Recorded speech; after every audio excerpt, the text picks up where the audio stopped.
त्यानंतर बातमी आहे राजधानी दिल्लीमधून। दिल्लीमध्ये उष्णतेच्या पाठोपाठ भीषण पाणी टंचाई ही दिसून येते।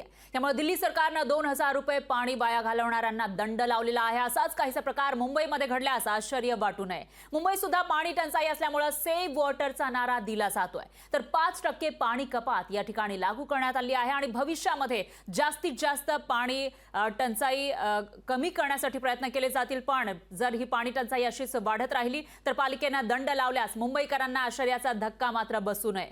याचाच आढावा घेतलेला आहे आपले प्रतिनिधी स्वप्नील जाधव यांनी। दिल्लीमध्ये उष्णतेच्या लाटेत पाठोपाठ आता भीषण पाणी टंचाई सुद्धा निर्माण झाली। त्यामुळे पाणी वाया घालवल्यास 2000चा दंड बसणार आहे। त्यामध्ये दिल्लीमध्ये सकाळपासूनच पाईपने कार धुणं, पाणी अपव्यय करणं, तसेच बिल्डिंगमध्ये सुद्धा पाणी वाया घालवणं यावरती कारवाईला सुरुवात झालेली आहे। अशा प्रकारचा निर्णय मुंबईमध्ये झाला तर आश्चर्य वाटू नये, कारण मुंबई महानगरपालिकेकडून सुद्धा गेल्या 2 दिवसांपासून आवाहन करण्यात येते की पाणी जपून वापरा, पाणी वाचवा, अशा प्रकारचं आवाहन होतं। आणि मुंबईमध्ये आजपासून खरं तर 5% पाणी कपात सुद्धा करण्यात आलेली आहे। मुंबईकरांनी सुद्धा आता तयार एकंदरीत राहायला पाहिजे, अशा प्रकारचा हा संदेश आपल्याला पाहायला मिळतोय। कॅमेरा पर्सन लालचंद यादव, स्वप्नील जाधव, लोकशाही मराठी, मुंबई।